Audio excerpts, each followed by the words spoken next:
بسم اللہ الرحمن الرحیم۔ کیا آپ جانتے ہیں کہ قیامت کے دن جب سورج سروں کے بالکل قریب ہوگا، جب ہر انسان سایہ تلاش کر رہا ہوگا، اس وقت کچھ خوش نصیب لوگ ایسے ہوں گے جنہیں اللہ تعالیٰ اپنے عرش کے سائے میں جگہ عطا فرمائے گا۔ آج کی اس ویڈیو میں ہم جانیں گے وہ کون سے خوش نصیب لوگ ہیں، کن اعمال کی وجہ سے انہیں یہ عظیم مقام نصیب ہوگا، اور ہم اپنی زندگی کو کیسے بدل سکتے ہیں تاکہ ہم بھی ان میں شامل ہو سکیں۔ اگر آپ کو دین کی سچی باتیں، ایمان کو تازہ کرنے والا پیغام اور دل کو ہلا دینے والی نصیحتیں پسند ہیں تو ابھی ہمارے چینل روشنی کا سفر کو سبسکرائب کریں، ویڈیو کو لائک کریں اور اپنے دوستوں اور گھر والوں کے ساتھ شیئر ضرور کریں تاکہ یہ پیغام زیادہ سے زیادہ لوگوں تک پہنچ سکے۔ ویڈیو کو آخر تک ضرور دیکھیں۔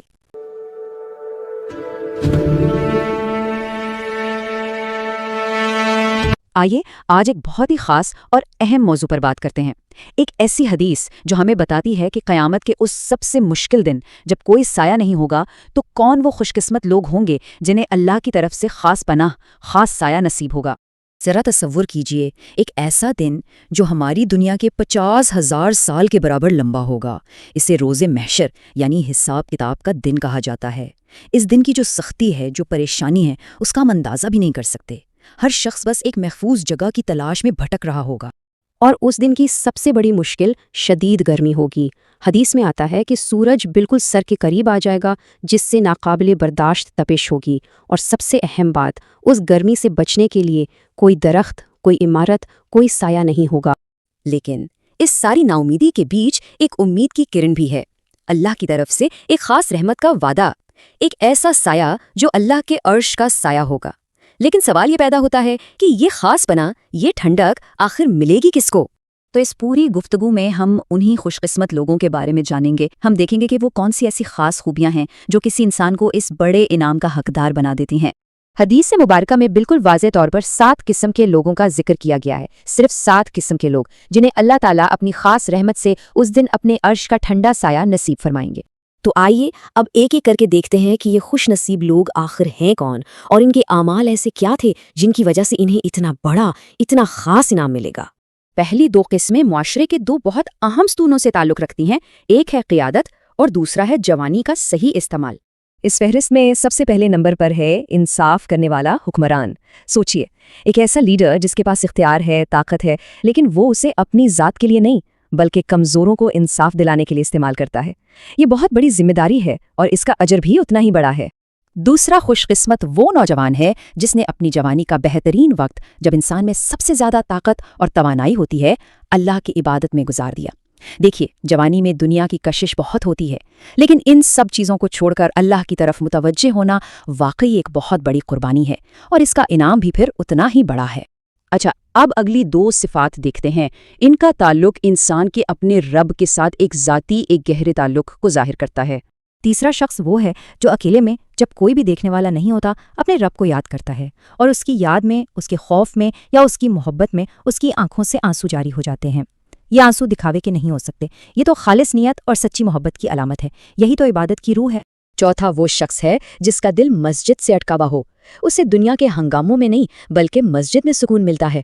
ایک نماز پڑھ کر مسجد سے نکلتا ہے تو اگلی نماز کا انتظار شروع ہو جاتا ہے۔ مسجد اس کے لیے صرف ایک عمارت نہیں بلکہ اس کی روح کا مرکز بن جاتی ہے۔ اب آتے ہیں 5ویں قسم پر، اور یہ جو مثال ہے نا، یہ تقویٰ کی یعنی اللہ کے ڈر سے خود پر قابو پانے کی سب سے بڑی مثالوں میں سے ایک ہے۔ ذرا منظر سوچئے، ایک ایسا شخص ہے جسے گناہ کی دعوت دی جا رہی ہے، اور دعوت دینے والا بھی کوئی عام نہیں بلکہ معاشرے کا ایک بہت با اثر، سٹیٹس والا اور خوبصورت فرد ہے۔ یہ آزمائش کی انتہا ہے، اور حالات ایسے ہیں کہ تمام دروازے بند ہیں، دنیاوی طور پر پکڑے جانے کا کوئی خوف نہیں، گناہ کرنے کا پورا مکمل موقع فراہم ہے، کوئی رکاوٹ نہیں ہے۔ اس شدید آزمائش کے لمحے میں جب نفس اور شیطان دونوں پوری طرح حاوی ہونے کی کوشش کر رہے ہوں، اس شخص کی زبان سے صرف ایک جملہ نکلتا ہے، انی اخاف اللہ، یعنی میں اللہ سے ڈرتا ہوں۔ بس یہی وہ لمحہ ہے جو اسے عرش کے سائے کا حقدار بنا دیتا ہے۔ چلیے اب آخری 2 قسموں کی طرف بڑھتے ہیں۔ ان کا تعلق اللہ کی خاطر محبت اور خالص نیت سے اللہ کی راہ میں دینے سے ہے۔ چھٹے نمبر پر وہ 2 لوگ ہیں جن کی دوستی اور محبت کی وجہ صرف اور صرف اللہ کی خوشی حاصل کرنا ہے۔ وہ اللہ کے لیے ہی اکٹھے ہوتے ہیں اور اگر الگ ہوں تو بھی اللہ کے لیے ہی ہوتے ہیں۔ ان کے رشتے میں کوئی ذاتی مفاد یا دنیاوی غرض شامل نہیں ہوتی۔ اور 7واں اور آخری خوش نصیب وہ شخص ہے جو صدقہ اتنی رازداری سے، اتنی خاموشی سے دیتا ہے کہ اس کے بائیں ہاتھ کو بھی خبر نہیں ہوتی کہ دائیں ہاتھ نے کیا خرچ کیا ہے۔ یہ ایک مثال ہے جس کا مطلب یہ ہے کہ اس کا مقصد لوگوں سے تعریف سمیٹنا نہیں بلکہ صرف اور صرف اپنے رب کو راضی کرنا ہے۔ تو یہ ہے وہ 7 عظیم صفات: انصاف پسندی، جوانی کی عبادت، تنہائی کی آہوزاری، مسجد سے محبت، گناہ سے پرہیز، اللہ کے لیے دوستی اور چھپا ہوا صدقہ۔ ہر ایک صفت اپنے اندر اخلاص اور تقوی کی ایک پوری دنیا سمیٹے ہوئے۔ اس سب کو جاننے کے بعد اب اصل کام شروع ہوتا ہے سوچنے کا۔